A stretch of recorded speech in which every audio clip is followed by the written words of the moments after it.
Assalamualaikum warahmatullahi wabarakatuh. Di akhir zaman nanti Nabi Isa akan turun kembali ke muka bumi. Istilah ini di dalam versi Kristen disebut dengan the second coming.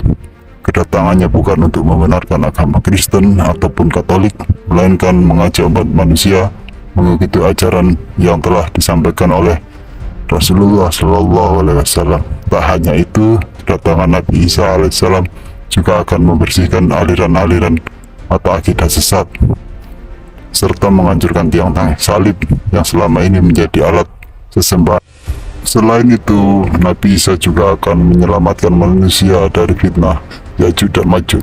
Namun peristiwa tersebut akan terjadi setelah Nabi Isa alaihissalam membunuh Dajjal, di mana tidak ada seorang pun yang mampu membunuh Dajjal selain Nabi Isa alaihissalam, yang sudah ditakdirkan oleh Allah untuk menyelamatkan kaum mukminin dari fitnah Dajjal. Lantas bagaimana kisah Nabi Isa alaihissalam dalam membunuh Dajjal?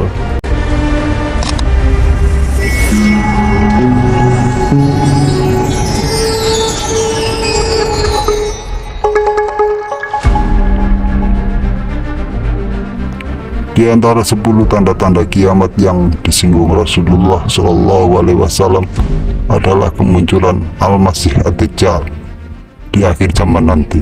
Dajjal berasal dari golongan anak Adam yang dianugerahi kelebihan oleh Allah Subhanahu wa Ta'ala untuk melakukan hal-hal yang menakjubkan, agar bisa menyesatkan umat manusia serta menasbihkan dirinya sebagai Tuhan. Pada masa Dajjal berkuasa, dunia akan mengalami kerusakan hebat dan penuh dengan kekacauan. Kaum muslimin yang lemah imannya pun akan berbondong-bondong menjadi pengikut Dajjal. Dajjal pun akan menguasai dunia dalam waktu yang sangat singkat. Ia akan bergerak cepat melintasi setiap penjuru negeri layaknya hembusan angin. Manusia yang mengikuti Dajjal akan aman karena Dajjal menyuruh bumi mengeluarkan tanaman dan menyuruh langit menurunkan hujan. Tak ada yang bisa dilakukan langit dan bumi kecuali menurutinya. Sementara manusia beriman yang menolak menjadi pengikut Dajjal akan sengsara. Dajjal akan membuat negeri mereka kering hingga mereka tidak memiliki harta sedikit pun, sehingga mereka sekarat karena kelaparan dan kehausan. Namun dikatakan bahwa dari seluruh tempat yang ada di muka bumi, tidak ada satupun negeri yang tidak akan diinjak oleh Dajjal kecuali Mekah dan Madinah. Di tengah-tengah keadaan seperti inilah Allah pun mengutus Imam Mahdi, sosok yang diceritakan akan membawa kedamaian dan menegakkan Islam.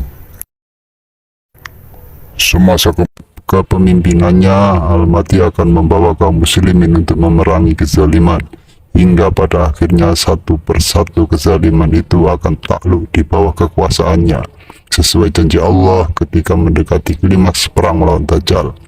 Nabi Isa pun akan turun ke bumi, lalu beliau akan turut membantu Imam Mahdi menegakkan kekhalifahan dan juga membunuh Dajjal, serta memberantas semua musuh-musuh Allah. Turunnya sang Nabi sangat dinanti oleh orang-orang yang beriman. Pasalnya sudah bertahun-tahun bumi dan segala isinya mengalami kerusakan parah akibat Dajjal. Dalam sebuah riwayat Rasulullah SAW bersabda, dalam keadaan demikian saudaraku Nabi Isa bin Maryam turun dari langit pada Jabal Afik sebagai imam yang memberi petunjuk dan hakim yang adil. Dan dalam sebuah hadis lain, riwayat Muslim dan Ahmad, Rasulullah bersabda, hal pertama yang akan dilakukan Nabi Isa setelah turun dari langit adalah menunaikan salat sebagaimana yang dijelaskan oleh hadis tersebut. Nabi Isa akan menjadi makmum dalam salat yang dipimpin oleh Imam Mahdi. Selain itu, Nabi Isa mulai melakukan pengejaran untuk membunuh Dajjal. Beliau menuju ke Baitul Maqdis, tempat Dajjal dikepung oleh pasukan muslim. Lalu di manakah Dajjal akan terbunuh? Dalam sebuah hadis diriwayatkan dari Abu Umamah bahwa Rasulullah Shallallahu Alaihi Wasallam bersabda, Isa alaihissalam berseru, bukakan pintu. Mereka membukakannya, dan di balik pintu itu ada Dajjal dan 70 Yahudi yang semuanya membawa pedang dan perisai. Ketika memandang Isa, Dajjal meleleh bagaikan garam di dalam air. Lalu Dajjal melarikan diri. Isa alaihissalam mengejarnya sampai di gerbang Lut Timur, lalu membunuhnya, dan Allah mengalahkan Yahudi. Selain itu, diriwayatkan bahwa rahasia luluhnya Dajjal adalah Allah memberikan kepada Isa alaihissalam bau khusus yang kalau dicium oleh orang-orang kafir, mereka akan mati. Dalam sebuah hadis yang panjang dalam Sahih Muslim dan An-Nawas Ibnu As-Sam'an, Rasulullah bersabda, kematian Dajjal menjadi kabar gembira yang luar biasa setelah Dajjal terbunuh dan ya dikala juga binasa. Disitulah kemudian Nabi Isa memimpin kaum muslimin di akhir zaman.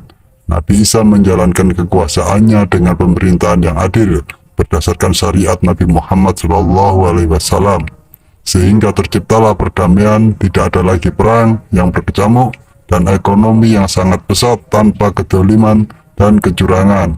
Pada akhirnya Nabi Isa pun akan mengalami kematian sebagaimana layaknya manusia. Namun wafatnya Nabi Isa akan tiba setelah beliau menjalankan tugas untuk membunuh Dajjal dan menegakkan keadilan bersama umat muslim di seluruh dunia.